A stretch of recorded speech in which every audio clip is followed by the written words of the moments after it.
Assalamualaikum warahmatullahi wabarakatuh. Halo semuanya.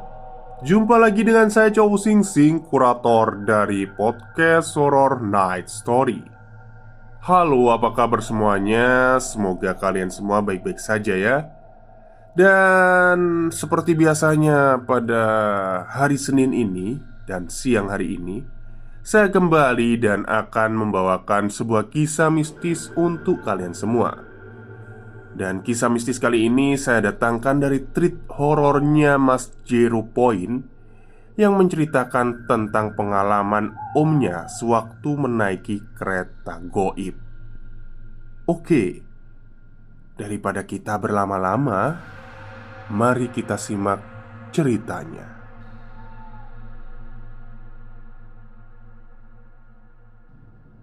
Mas, ngapain jalan malam-malam di tengah rel? Dari mana?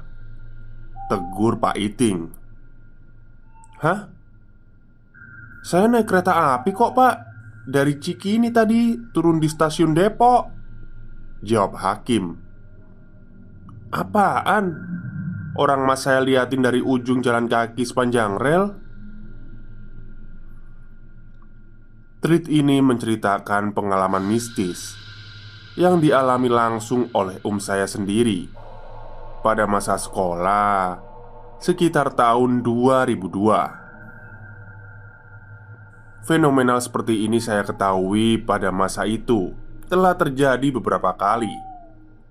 Mungkin salah satunya orang sekitar kalian. Malam ini saya akan menceritakannya. Kisah ini akan dituliskan dalam sudut pandang orang pertama, aku, karena berdasarkan kesaksian narasumber tunggal. Halo, namaku Hakim. Peristiwa ini terjadi pada masa aku duduk di bangku kelas 2 SMA di salah satu SMA negeri di Jakarta Pusat. Setelah pindah rumah 1 tahun yang lalu, menumpangi KRL Depok, Cikini, dan Depok lagi. Hal itu sudah menjadi rutinitas biasa kala itu. Waktu itu tahun 2002. Belum pada era komuter lain seperti sekarang ini, yang semuanya serba rapi dan tertib.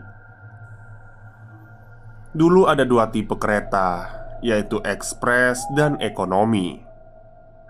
Sistem tiketing pun masih berupa karcis kertas. Mungkin di antara kalian juga ada yang pernah mengalami era itu. Hari itu, kegiatan ekskul di sekolah yang dilanjutkan dengan aktivitas nongkrong membuatku nyaris lupa waktu pulang. Seingatku sekitar jam 22:10 aku memutuskan untuk pulang. Meski tidak yakin apakah masih ada kereta yang beroperasi ke Depok, tapi aku lebih memilih untuk mencoba dulu dibandingkan menunggu angkot yang tak jelas. Aku memilih berlari menuju stasiun yang menurutku akan lebih cepat dengan memotong jalan. Stasiun Cikini sudah sepi saat aku tiba. Bahkan beberapa spot lampunya sudah dipadamkan. Tidak ada seorang pun di lantai dasar stasiun. Aku bergegas menyusuri tangga menuju loket tiket untuk membeli karcis. Samar-samar, dari kejauhan loket tampak sudah gelap. Aku terus mendekat untuk memastikannya. Seorang bapak-bapak berpakaian satpam muncul dari sisi kiri dan mengagetkanku tanpa sepatah kata pun. Satpam itu menyodorkan satu karcis kereta ekonomi tujuan Bogor kepadaku. Aku tercengang, kemudian melihat loket dari dekat. Ya, memang sudah tutup. Saat itu aku berpikir mungkin jam operasi petugas tiket sudah selesai beberapa menit sebelum kereta terakhir. Tanpa banyak curiga dan dalam keadaan tergesa, aku menerima karcis dari bapak satpam itu. Bapak itu menolak dengan isyarat gerak tangannya ketika aku memberikan uang pengganti. Pikirku, dia baik sekali, memberikanku tiket kereta terakhir untuk pulang.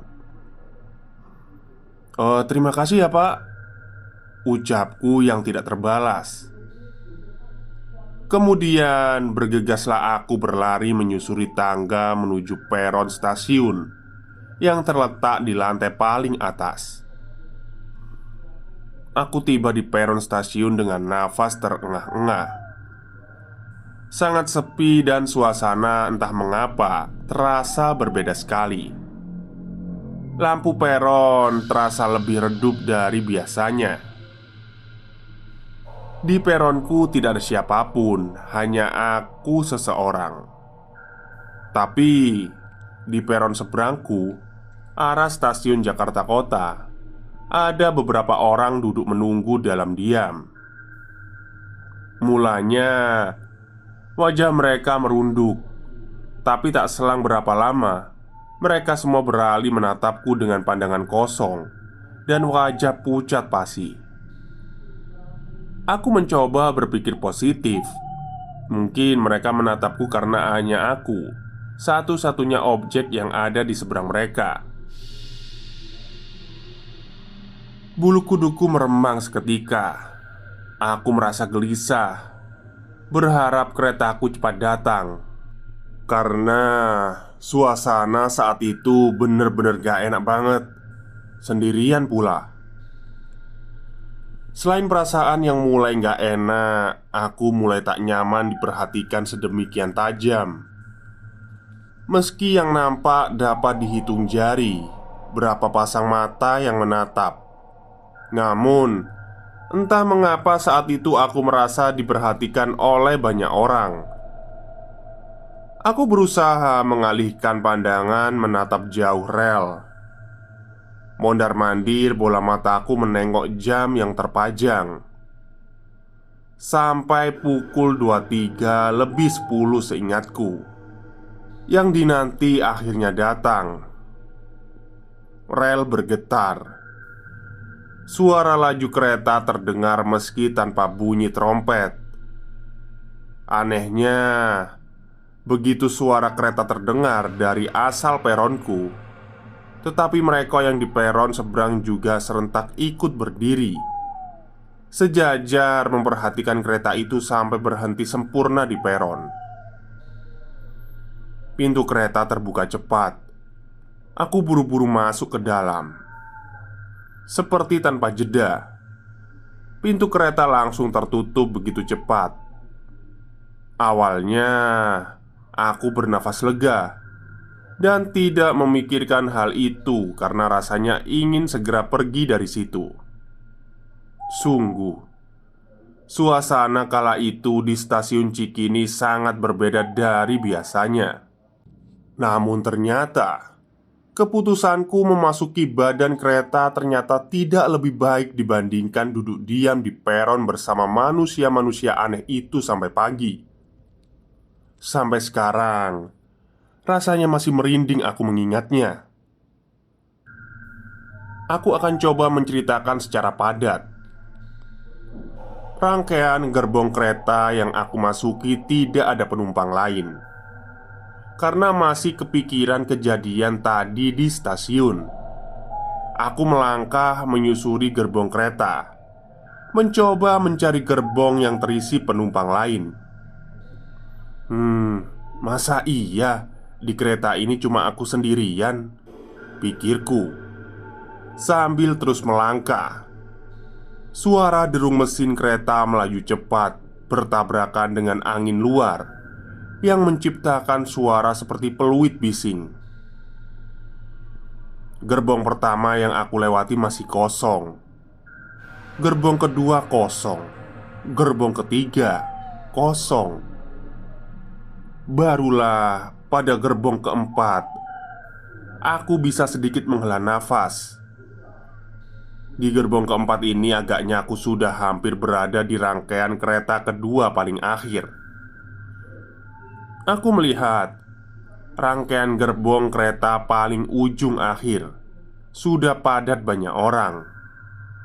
Cuma yang aku bingung di sana, orang-orang penuh sampai ada yang berdiri.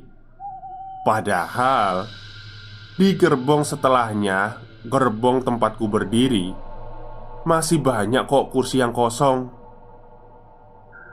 Karena fisik sudah capek, aku tidak mau terlalu memikirkan dan memilih untuk duduk di kursi paling sudut dekat pintu.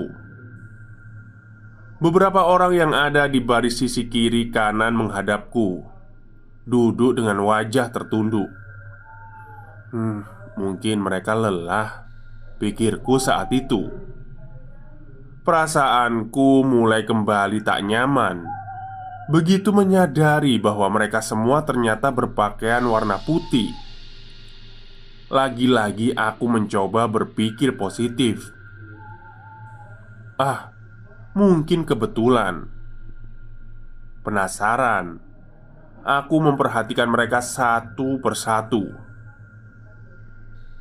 Ketakutan dan rasa panik menyerangku secara bersamaan begitu melihat wajah mereka yang pucat pasi, bibir biru, persis yang aku temui di stasiun. Aku merinding hebat. Belum juga berlari tapi jantungku sudah berdetak cepat. Kaki-kakiku lemas. Pikiranku terus menerka-nerka segala kemungkinan buruk yang terjadi. Aku memejamkan mata mencoba mengambil alih tenang. Tapi nafasku terus menderu cepat. Aku mengucapkan zikir. Astagfirullah. Hihihihihi. Telingaku menangkap suara anak kecil tertawa. Aku memberanikan diri membuka mata. Tepat di atas kepala pria parubaya yang duduk di hadapanku, di slot rak barang atas, terbaring telungkup anak perempuan berambut ikal, berbola mata hitam dan berkulit biru menatapku menyeringai, sembari menggerakkan kepala ke kiri dan ke kanan. Astagfirullah. Astagfirullah. Hihihihi. Anak itu mengulang rapalanku dalam hati, disusul oleh tawa riang. Anehnya, orang-orang berbaju putih di gerbong itu masih duduk tak bergeming, meski tawa anak itu memekikkan telinga. Seolah hanya aku saja, satu-satunya manusia yang ada di situ yang merasa ketakutan. Sisa-sisa keberanian yang susah payahku pertahankan buyar.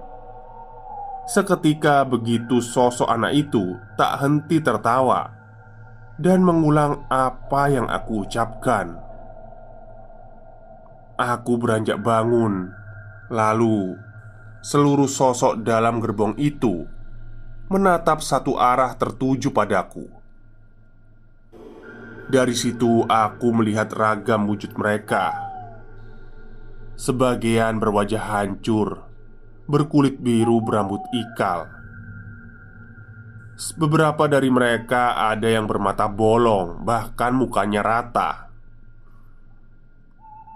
Kereta melaju dengan cepat, bahkan tidak berhenti melewati stasiun demi stasiun. Aku panik, tak tahu apa yang harus aku lakukan selain berdoa dan menghindar, dengan langkah menyeret dan keringat yang menetes. Aku berupaya pergi dari gerbong itu menuju dua gerbong setelahnya. Di gerbong itu hanya ada satu sosok laki-laki parubaya yang duduk di barisan paling sudut.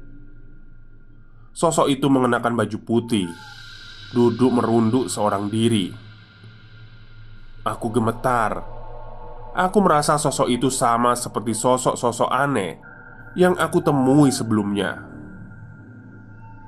Baru saja ingin berlalu melewatinya, tetapi langkahku terhenti begitu melihat dari kejauhan tepat di garis lurus pandanganku, terlihat penampakan sosok nenek-nenek bungkuk, berambut putih ikal kusut, matanya bolong dan menjulurkan lidah panjang hingga menyentuh ke lantai gerbong.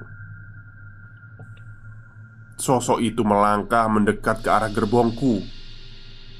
Ya Tuhan, kala itu aku merasa hidupku akan selesai. Tubuh ini benar-benar lemas. Rasanya seperti mau pingsan tapi nggak jadi pingsan.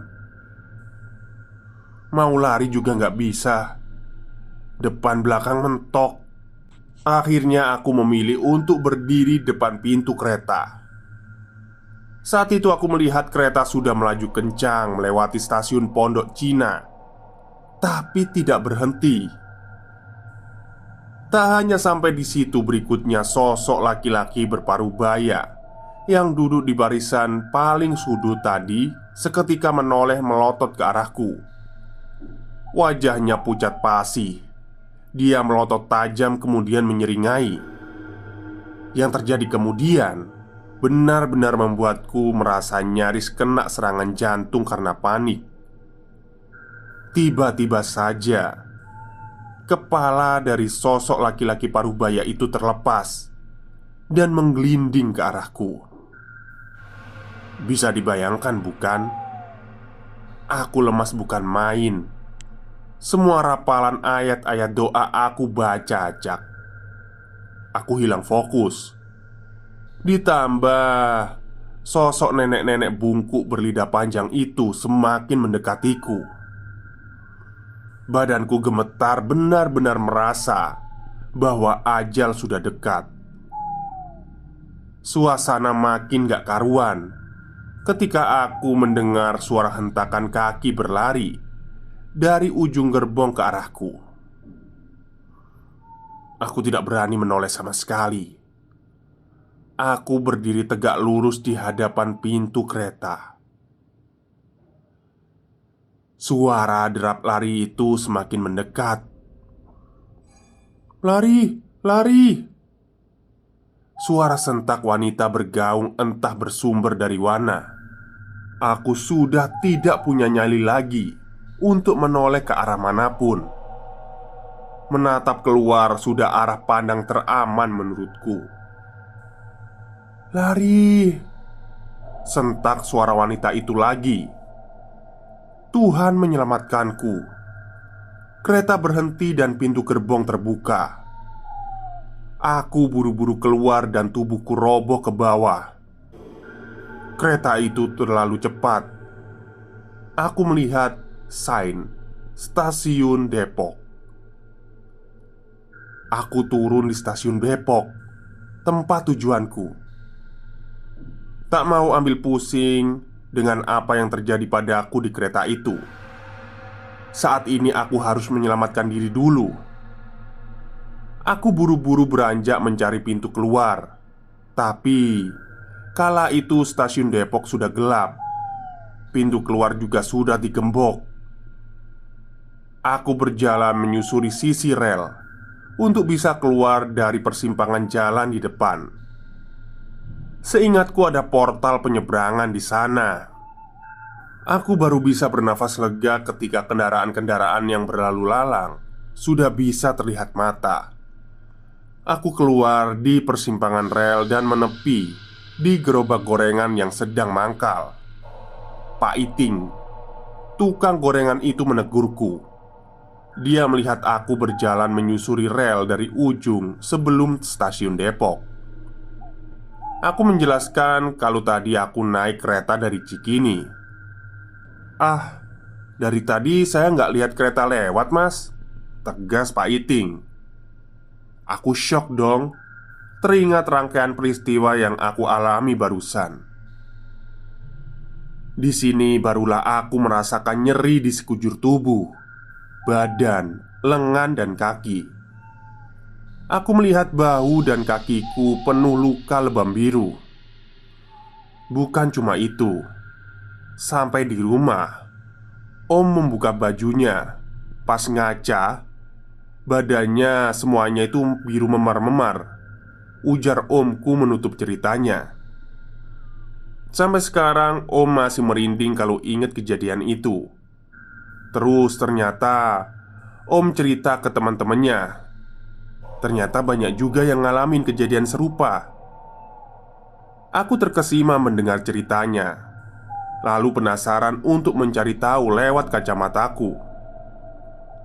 Pada malam satu suro, aku melakukan perjalanan menggunakan KRL untuk mencari tahu dari sudut pandangku. Kereta goib ini memang ada dan eksis pada masanya. Terkait kereta api, Indonesia punya histori yang panjang dan peranan penting pada zaman penjajahan. Ada satu kereta yang memang kala itu khusus untuk mengangkut para tahanan yang disiksa. Bahkan beberapa dari mereka ada yang meninggal dalam perjalanan. Konon, goib yang sifatnya merekam dan mengkopi ini menjadi landasan awal adanya kereta goib yang menghantui bersama jiwa-jiwa yang tidak tenang, yang mana eksistensi mereka ingin diakui bahwa mereka itu ada. Banyak hal menarik tentang cerita yang kudapat dari mereka pada masa peristiwa itu. Terima kasih. Oke, itulah akhir cerita dari kereta gaib yang didapatkan oleh narasumber langsung dari tweet Twitternya Mas Zero Point. Jadi ini ya, sebenarnya banyak ya kejadian seperti itu.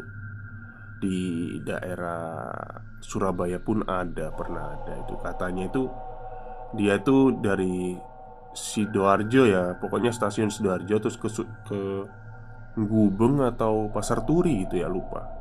Itu ternyata mikirnya tapi nggak dihantui. Cuma mikirnya itu dia naik kereta, tapi ternyata orang lihatnya itu jalan kaki di rel.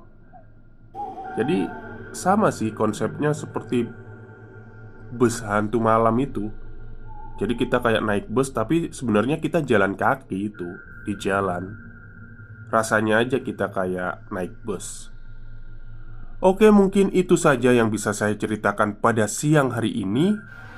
Selamat menikmati hari Senin dan selamat beristirahat.